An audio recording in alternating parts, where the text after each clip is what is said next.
Hello, my name is Marcello with 3S Shooting Sports Software. Today I'm going to teach you about classification. So, this is going to be the first step in any tournament that you have when you are registering shooters. You're going to start out by classifying them. So, in order to classify, down here in the toolbar you'll see Classify. Go ahead and click on that.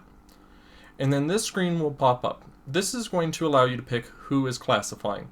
Now, the reason why you're going to want to set this up is so that way if there's a mistake with classification, you can track it down to that classifier and ask them about what happened with that shooter, whether it's the shooter's fault or the classifier's fault. That way you can make better, more informed decisions on changing classification for a shooter.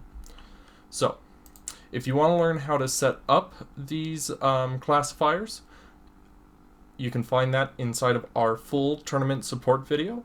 I'll have a link down in the video description below. So I'm going to go ahead and select my name from the classifier list. You'll see my initials up here. I'm going to go ahead and click OK. And so over here you can see that I am now the active classifier. And so I'm going to go ahead and classify somebody.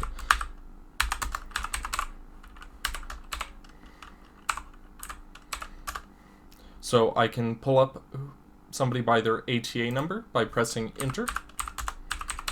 So by pressing Enter, I've pulled myself up. The other option I have is I can find them by name. So I can come over here and say Sort by Name, and then I can look for somebody by their last name, then their first name. So I can look up Bikeki Marcello, and I don't have to type in the full name link. For example, I could just type in BACHEC, and that'll go ahead and pull me up. And then if I just double click on the person in the grid that I want to open, it's going to go ahead and select their record.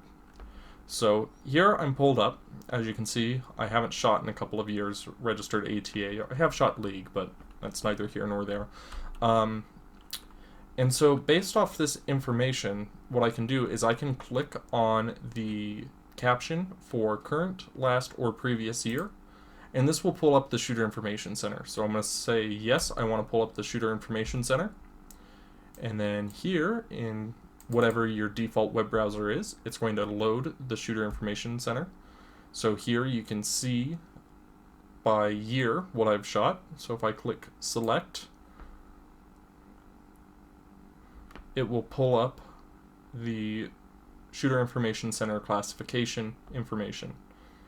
So based off this, I can make an informed decision that I need to go in D class for singles.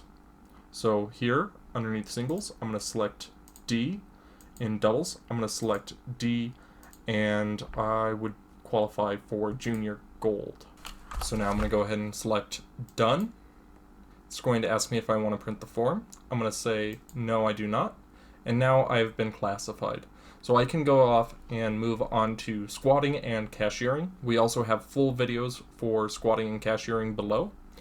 And in version Shoot Pro 115, there is a minor difference in classification that I'll show you now.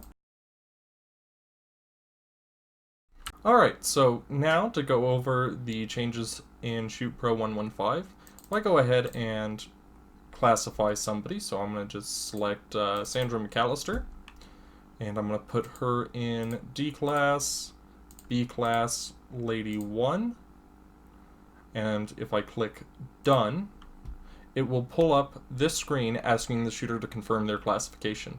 So what you can do is you can have a monitor facing the shooter and have them verify the classification. I know some places like Maryland, they use a touchscreen monitor and make the shooter say that their classification is correct. So if the shooter declines their classification and you click no, it'll come up and say the shooter has declined their classification. However, if the shooter taps yes, then it will automatically continue on with classification. In this case, it's going to try to print out a registration sheet, but since I don't have a printer enabled, it can't print out a registration sheet. So I'm going to go ahead and close out of that, and that's all you need to know about classification. If you have any questions, feel free to email us at support@shootingsportsoftware.com or call us at 1-801 396-7800. If you like that video, hit the thumbs up button. If you'd like to see when we post new content, hit the subscribe button. And if you'd like to receive notifications on when we post new videos, hit the bell icon. Thanks for watching.